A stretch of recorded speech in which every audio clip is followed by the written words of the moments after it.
recently Miss France made headlines. No, not that one, but this year's Miss France. And the reason is her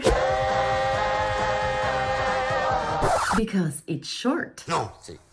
Some people seem to have a problem with that because it's woke, and she only won because of inclusivity, and it's not about beauty anymore. As if there aren't tons of beautiful short-haired women out there. Audrey Hepburn had short hair, Lady Diana had short hair, Halle Berry had short hair, and it's not like they're a minority. Madonna, Winona Ryder, Lupita Nyong'o, Twiggy, Alec Wecht, Zoe Kravitz, Drew Barrymore, Kristen Stewart, Rihanna, Michelle Williams, Viola Davis, Emma Watson, and many more did at one point or another chop off their hair.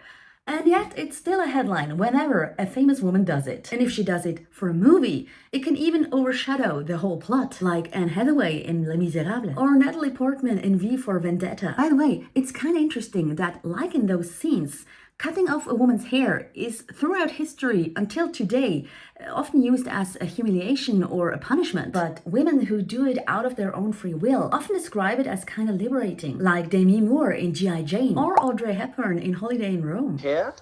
More. Here. Even more.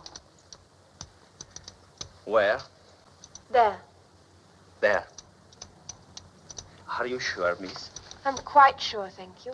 It's just what I want. The thing is, long hair is still seen as a symbol of femininity. And I mean, it's beautiful if you have those long luscious locks, but it's not like you lose any femininity just because you cut them off.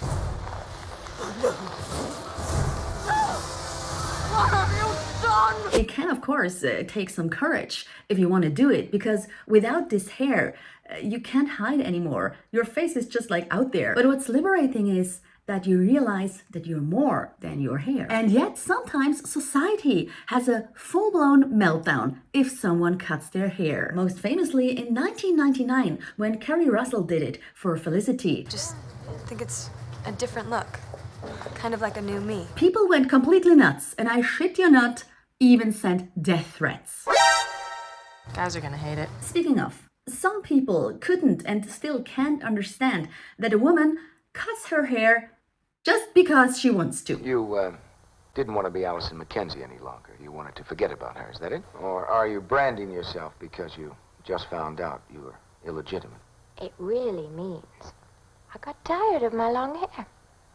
Simple. By the way, for years there was a rumor that Mia Farrow's then husband, Frank Sinatra, hated her short hair, and it even was the reason for their divorce. Which is total bullshit, because she had short hair long before they got married, and according to her, Sinatra even liked it. Just like tons of women to this day take her picture to the hairdresser. But of course, not everyone loves short hair. That is a lesson supermodel Linda Evangelista had to learn the hard way. When I first cut my hair off and I went to Milano to do the shows, I was booked for like 20 shows.